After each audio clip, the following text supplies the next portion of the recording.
కొసరి కొసరి అన్నం పెట్టే వాళ్ళని, కసిరి కసిరి మంచి చెప్పే వాళ్ళని జీవితంలో ఎప్పుడు కూడా వదులుకోకండి. అలాంటి వారు మన జీవితంలో నుండి ఒక్కసారి వెళ్ళిపోయారంటే మళ్ళీ ఎంత వెతికినా ఎప్పటికీ దొరకరు.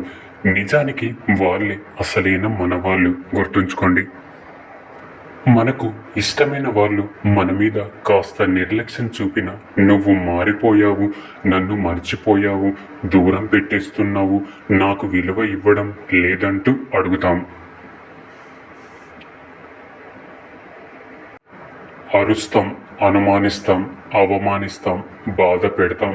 ఎందుకంటే కొండంత ప్రేమ గుండెల్లో ఉన్నప్పుడు చిగురంత ఎడబాటు కూడా మనసు సహించలేదు. కాబట్టి నిజమైన ప్రేమలో కోపాలు, తాపాలు, అలకలు, బుజ్జగింపులు అన్నీ ఉంటాయి. కానీ వాటి అన్నింటిలోనూ స్వచ్ఛమైన ప్రేమ దాగి ఉంటుంది కాదంటారా? భార్య భర్తకు అద్దం లాంటిది.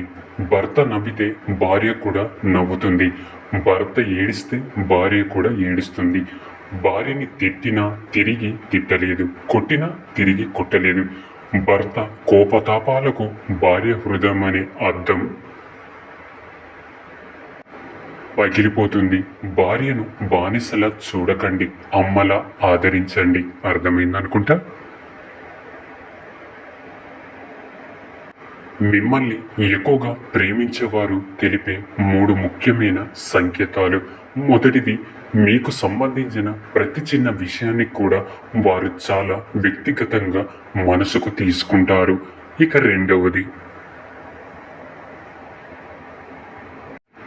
తమ జీవితంలో జరిగే ప్రతి చిన్న విషయాన్ని కూడా మీతో పంచుకోవడానికి ప్రయత్నిస్తూ ఉంటారు. ఇక మూడవది, మీపై ఎప్పుడు అలుగుతూ కోపగించుకుంటూ ఉంటారు. అర్థమైందనుకుంటా.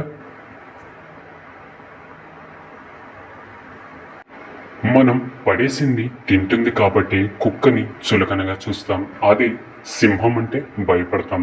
ఎందుకో తెలుసా? అది కష్టపడి సొంతంగా వేటాడి తింటుంది కాబట్టి. అందుకే తినేది రొట్టె ముక్కైనా కష్టపడి సంపాదించుకోండి.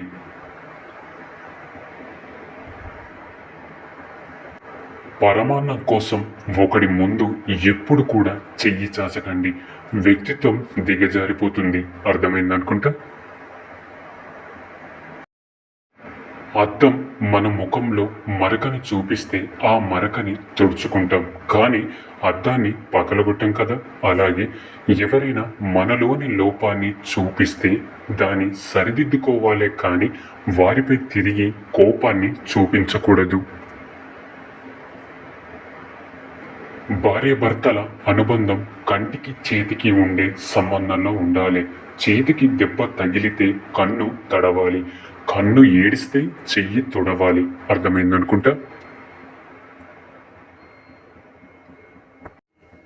లోపాలు లేని మనిషి ఉండడు, అలాగే లోటు లేని జీవితం ఉండదు. వీలైతే మార్చుకోవాలి, లేదంటే అలవాటు చేసుకోవాలి. మనం కోపంతో మాట్లాడకపోతే మనకెందుకులే అని వదిలేయకుండా బెదిరించో, బుజ్జగించో, గొడవ పడైనా మనతో మాట్లాడాలి అనుకునే వాళ్ళు దొరకాలి అంటే అదృష్టం ఉండాలి కదంటారా?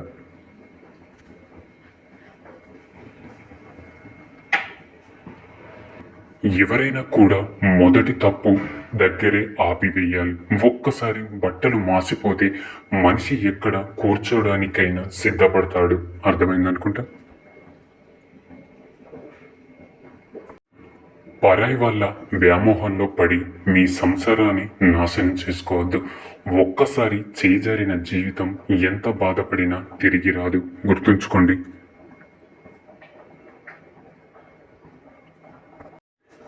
ఇద్దరి హృదయాలు ఒకదానికొకటి అనుకూలంగా లేనప్పుడు ప్రేమ చేదుగానే ఉంటుంది. మన నిత్య జీవితంలో చాలామంది వ్యక్తులు మనం చేసే పనిని చాలా తక్కువ చేసి మాట్లాడతారు. కానీ తన కుటుంబ పరిస్థితుల కోసం ఎన్ని నిద్రలేని రాత్రులు గడిపాడో తనకి మాత్రమే తెలుసు.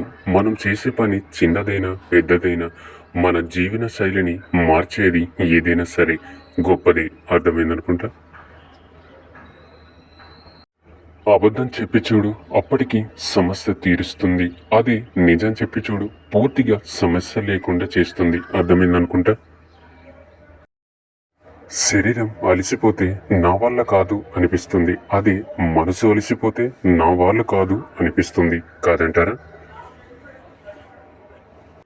కష్టపడి పని చేయడానికి ఎప్పుడు కూడా సిగ్గుపడకూడదు. ఎందుకంటే మనం సమాధానం చెప్పుకోవాల్సింది మనపై ఆధారపడిన వాళ్ళ ఆకలి, అంతేగాని మనని చూసి హేళన చేసే వారికి కాదు. అవునా? మనుషుల మధ్య రోజు రోజుకి పరిచయాలు పెరుగుతున్నాయి, కానీ బంధాలే తగ్గిపోతున్నాయి. అర్థమైందనుకుంటా. కాలం ప్రతి ప్రశ్నకు సమాధానం ఇస్తుంది. కాకపోతే ఏ ప్రశ్నకు ఏ సమాధానం అనేది మనమే గుర్తించాలి. గుర్తుంచుకోండి. ఒక మధ్యతరగతి తండ్రి యొక్క జాగ్రత్తని పీకితనంగాను, పొదుపుని పిసినారితనంగాను, అతడి భయాన్ని కోపంగాను భావించవద్దు. అలా ఉన్నందుకు అతను ఎంత బాధపడుతున్నాడో అతడికే తెలుసు. చుట్టూ ఎంత నీరు ఉన్నా సముద్రంలో చుక్క నీరు కూడా తాగలేం. అలాగే మన చుట్టూ ఎన్ని బంధాలు ఉన్నా మనల్ని అర్థం చేసుకున్న వాళ్ళ దగ్గర మాత్రమే మన బాధని పంచుకోగలం. అవునా? నీ అవసరం ఉన్నవాడు నిన్ను మంచివాడు అంటారు, అవసరం తీరినవాడు చెడ్డవారు అంటారు. ఎవరికి నచ్చినట్లు వారు అనుకుంటారు, కానీ నువ్వు మాత్రం నీలాగే ఉండు. మనిషిలో అత్యంత అందమైనది మనస్సు. అది మలినంగా ఉన్నప్పుడు రూపం ఎంత అందంగా ఉంటే ఉపయోగం ఏమిటి? అర్థమైందనుకుంటా.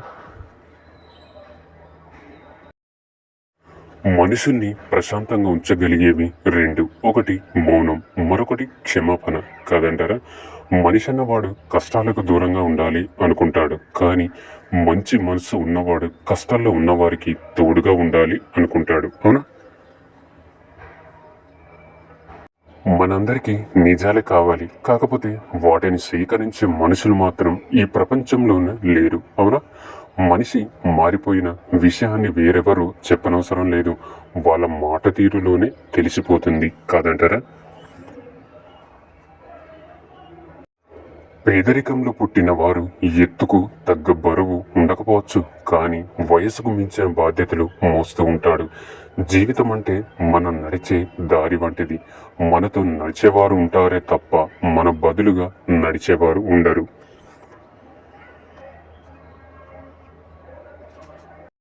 అర్థమైందనుకుంటా.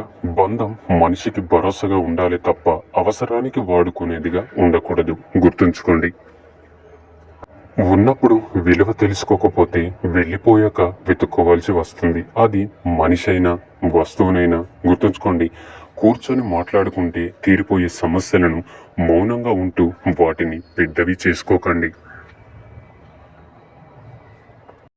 వాటిని పెంచి పోషించుకొని బాధపడకండి. కన్నీళ్లు మనవే అయినా వాటిని మనకు పరిచయం చేసేది మాత్రం మన అనుకున్న వాళ్ళే. కాదంటారా? నాటిన మొక్క అలాగే పెంచుకున్న బంధం రెండు ఒకటే. ఒకటి పెరిగి పెద్దదై నీడనిస్తుంది, మరొకటి ఏ సందర్భంలోనైనా వెంట ఉండి ధైర్యాన్నిస్తుంది. గుర్తుంచుకోండి. వయసు పెరిగే కొద్దీ చూపు మందగిస్తుందేమో, కానీ మనుషుల యొక్క మనస్తత్వాలు మాత్రం స్పష్టంగా కనబడతాయి. కాదంటారా? ఎదుటి వారితో పోటీపడే తత్వం ఉండాలి, కానీ వారిని నాశనం చెయ్యాలి అనుకునే మనస్తత్వం మాత్రం ఎప్పుడు ఉండకూడదు. అది ఎదుటి వారి కంటే మనకే ఎక్కువ ప్రమాదం. గుర్తుంచుకోండి. మన కోసం ఎదురు చూసే వాళ్ళు ఉండడం మన బలం, మనల్ని ఎదురు చూసేలా చేసేవాళ్ళు ఉండడం మన బలహీనత. కాదంటారా? అర్థం బలహీనమైనదే కావచ్చు, కానీ నిజాన్ని చూపెట్టడానికి అది ఎప్పుడు భయపడదు. అర్థమైందనుకుంటా. వినే ఓపిక లేనివాడు ఎప్పటికీ అజ్ఞానిగానే ఉండిపోతాడు. చెప్పే ధైర్యం లేనివాడు ఎప్పటికీ పిరికివాడిగానే ఉండిపోతాడు. గుర్తుంచుకోండి. కాబట్టి ధైర్యంగా ఉండండి. ఇక అందరూ నాతో పాటు ప్రేమతో ధ్యానించండి. రాధాకృష్ణ, రాధాకృష్ణ, రాధాకృష్ణ.